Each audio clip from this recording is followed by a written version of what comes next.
of the Mercedes-Benz vlog with when me and Tom went on Thursday. So I hope you guys enjoy watching the video. I'll get back to you when the video has finished. ML 350 AMG Sport Blue Tech, and I've just realised these buttons here. We've got the off-road options, which this one's for going uphill, so uphill terrains and everything, so you get the maximum grip out of it. And this one's for going downhills, like going downhill the mountains and everything like that. So yeah, so not a bad. So it's made for off-roading cars, so it's a good option. And then you just have a lot of buttons on the central console. You have your radio, everything you really need actually. You have your radio, your aircon settings here. You can have it on max and then just reset it if you want to. You can even have it on the rear, so the rear seats will get it. Then you have the fan, and then you have aircon coming down from under the seat and I'm guessing from the seat itself. So whenever you have it on, you get the full, you feel cool, and then if you're hot, then yeah, you feel cool, and if you're cold, then put it on heat. And then the gearbox is automatic. Here you can see the fluffy panel gearbox here. Here's the down, to switch it down gear, and here's the to put it up a gear. And then here's the actual bit where you have to put it in drive, reverse, neutral, and things like that. And then you have the dials here. It's pretty neat, I would say. Yeah, and then here's a massaging chair they've fitted in here as well.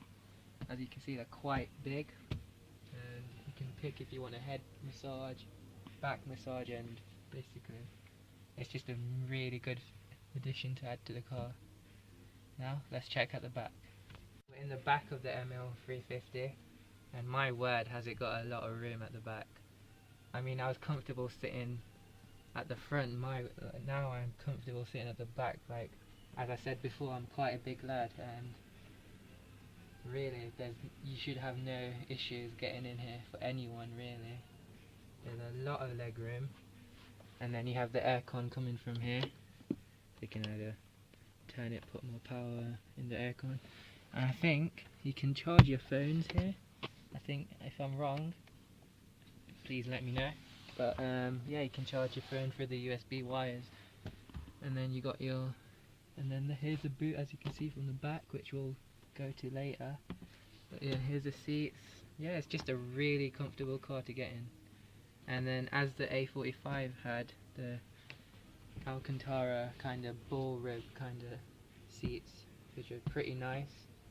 Has a black leather, like white stitching as well, as you can see a bit. But yeah, it's really comfortable, and then the seats are usual as well. You can see. And clip it in. That's pretty comfortable, even getting into the seatbelt. There's no issues with it at all. It won't, as Tom said on the A45, it won't cut you off or anything like that. It's just, overall, the comfort levels are really good, so that's a really big plus for the ML350. And now we should check the back.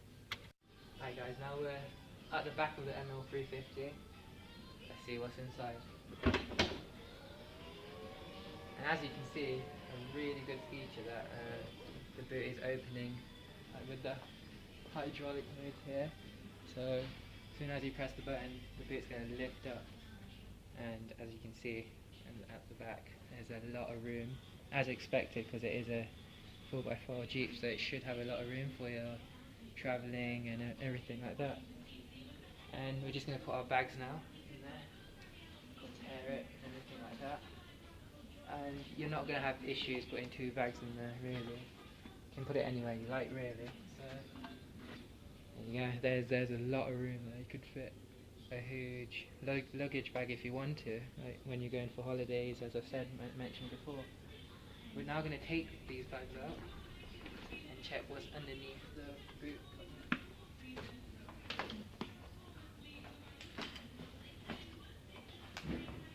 open the boot cover, you need to press down on the back and then lift it up. And we find ourselves here a spare tyre, just in case you get a puncture when you're driving or when you're off-roading as well, which can mostly happen. So a spare tyre to have is really important when you're going in this off-roading. You have your safety triangle there, you have your first aid kit, you have your tools in case the tyre does go, and yeah, it's just a lot of room for necessary things that you need. So all is perfect in the back. And now let's just shut the boots. The boot, when you have to shut, is not automatic, so you'd have to push down on it so itself. But that's the review on the ML350. I hope you like it. The ML350, and Tom wanted to ask us a question, ask the audience and everyone. So go for it, Tom. So would you rather have this ML350 AMG Sport Blue Tech or a G-Wagon? I mean, it can be a 350, whatever, whichever G-Wagon. And they're both off-road, both four-wheel drive, both got fair amounts of room. It's just your opinion. What would you have, Camel? Personally, I'd have the G-Wagon. I found that truly amazing throughout every time I see it, and seeing Lord of Leam's G-Wagon as well in Leicester was a great honour to see, because it is really that good to see in person, and it's got that sort of mafia feeling, like it's a proper gangster ride. I mean, you'll definitely get looks with it, whereas this, I think it's common nowadays. I mean, you'll see other people drive. You wouldn't get as many looks as you would in a G-Wagon, but then again, that could be a good thing, because maybe you don't want that much attention and you want a calm, relaxing ride. But to be honest, whichever one you choose, you'll definitely get good points out of it. So Tom, what would you pick? I personally would pick the G-Wagon because it looks more capable of going off-road, and it looks a lot better, and it looks more tougher. I think this looks too much like a normal Mercedes. It blends in too much. So if you didn't know your cars, you'd just look at it as a normal Mercedes and everything, which it is to a degree. But Mercedes have a habit of sort of making their cars blend in, whereas the G-Wagon, you can't really miss it. If you see one, you know what it is like. And yeah, he did get to see Lord of Leam's one in Leicester. Yes. So score points there. Yeah, really good. There's Josh Basra's car. It's an S63 AMG, and it's gone. There you go. So I hope you like that, Josh. Yeah, we're thinking about you still, about the AMG that you have. And now we're going to get to the review of the SLK 250 with Tom. Be right back. Alright guys, I'm in the SLK 250 AMG Sport. Already, I'm not the biggest of chaps, but 5'8", 5'9". These seats can move back a bit more. They're fairly comfortable. I mean, obviously going to be a harsh ride. Yeah, still very comfortable in terms of sport. You've got your gear stick here, which is quite nice with the Mercedes emblem on top. You've got your aircon, usual stuff. All your dials here you ever need to control it. Let me just clarify, this is an automatic. And the feel in here is, you know you're in something quite quick, you're in something special, so I think it's truly amazing. You've got your nav here for lost the camera now. We've got your nav here with your screen. I think it's got reversing sensors in the back. Steering wheel feels a little bit chunky, could be thinner. I think it's too much stuff put behind the steering wheel. You just kind of want to concentrate on your paddle shifters, which are here. You could have these spread out a bit better, I guess. But other than that, no, it's good. You've got your nav on here for scrolling through here and everything when you want to. You got your phone speakers and everything on here, voice controls, and in here you have carbon fibre inserts. I don't know if you can see them in here. Carbon fibre inserts in your dials, which is quite nice. Gives you a racy feeling when you look down, how you glance. Seeing yourself doing 155, because why not? Speaking of which, it is limited electronically to 155 miles an hour, like most Mercedes are, due to a German agreement. Having a look at the seats, they are bucketed a bit. They do grip you. I mean, I'm really thin, so you know I don't fill them up, but they are grippy. You've got the red sport seat belts, which are very nice. I think one of my favourite seat belts I've seen a few, but you know, for colour terms, it's very nice.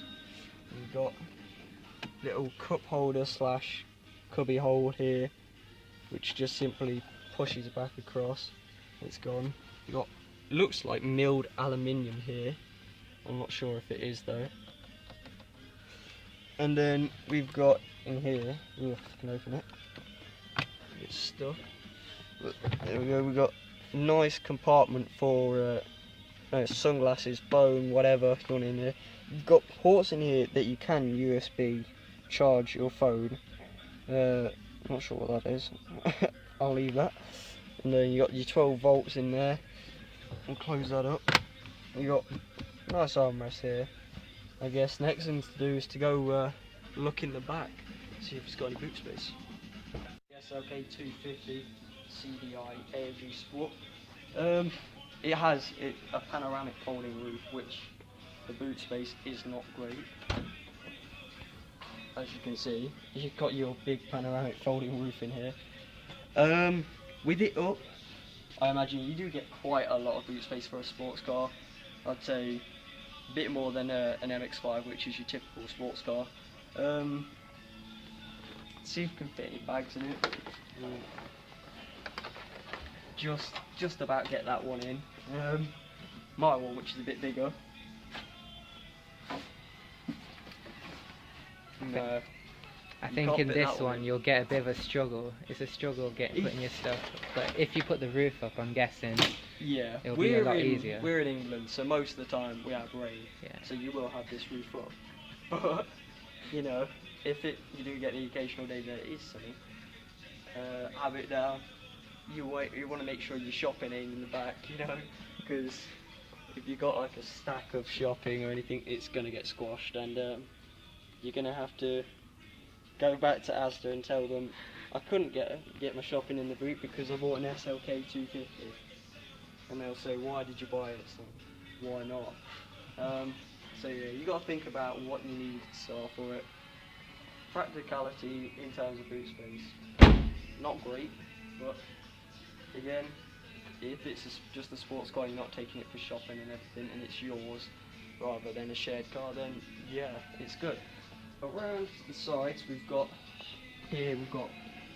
flared bumpers and a bit of a flared wheel arch, and the sills are flared and everything. It's got the AMG body kit on it. You can see it's quite nice to get these grills here. It's quite nice, and we'll move around the front and show you the front of it. At the front we've got, I think, LED or halogen headlights. LED strips down here, which is quite nice. I think they're daytime running as well. And we've got Linkin Park on the TV, which is blaring me out. And yeah, so that's for 22,987. I think this is used. It's not bad. It's not bad. Practical reasons though, wouldn't be a car for me. Mercedes-Benz vlog. The next vlog that I'm gonna do, it's gonna be a surprise for all you guys.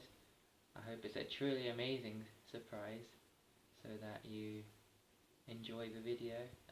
That will be out either Thursday or the weekend, depends how busy I am this week. So I hope you guys have a great weekend, have a great week ahead of you, and thanks for watching. Please like, subscribe and share the video. Thank you guys, truly supported me in the last video, so thank you a lot. Have a good week.